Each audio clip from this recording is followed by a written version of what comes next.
Centre हर एक district में होना चाहिए, उसके बाद डर के मारे जो है लोग बॉर्डर क्रॉस करना चाह रहे ये हैं। एग्जिस्टिंग फॉरेनर्स एक्ट है, कोई नया कानून नहीं है।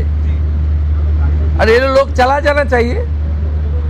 और उनका बांग्लादेशी जो नागरिक है उनका लेने का जिम्मेदार तो है उनका। तो जब हम लोग यहाँ से बोल रहा था तब वहाँ से उनका जो स्पोक्स पर्सन है, मैं देखा था सोशल मीडिया में और यूट्यूब में आया, जो उन्होंने बताया जो बांग्लादेशी है वो तो हम लोग ले लेगा। तो ये सब बांग्लादेशी है, उसको ले लेना चाहिए।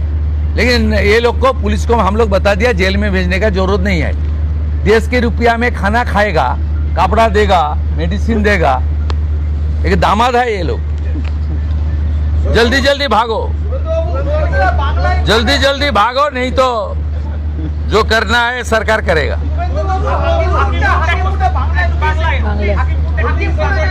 না না, আমি হাকিমপুর সম্পর্কে জানি না, আমি মিডিয়াতে দেখছিলাম। কিন্তু এটা নতুন কিছু নয়, প্রেজেন্ট অ্যাক্টই রয়েছে। এবং আমরা বলে দিয়েছি যে বাংলাদেশের অবৈধ অনুপ্রবেশকারী তাদেরকে কোর্টে পাঠানোর কোনো দরকার নেই, আইনে নেই। সরাসরি পুলিশ নেবে এবং বিএসএফ এর হাতে হ্যান্ডওভার করবে। বিএসএফ এর যা ভারত সরকার বাংলাদেশ সরকারের সঙ্গে আছে এগ্রিমেন্ট, তাতে বাংলাদেশি প্রুফ করে হ্যান্ডওভার করে দেবে। আমাদের জেলে 3 মাস 6 মাস 2 বছর রেখে আপনার চাল, আপনার ডাল, আপনার তেল, আপনার মাছ, আপনার ডিম, আপনার কাপড়, আপনার মেডিসিন ওদেরকে দেব কেন?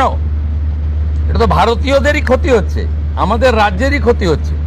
সেই জন্য আইনটা এতদিন ছিল, ভোট ব্যাংকের স্বার্থে কেউ বা কারা ব্যবহার করেনি। আমরা ভোট ব্যাংকের বাইরে গিয়ে দেশের স্বার্থে, রাজ্যের স্বার্থে এই আইন কার্যকর করছি।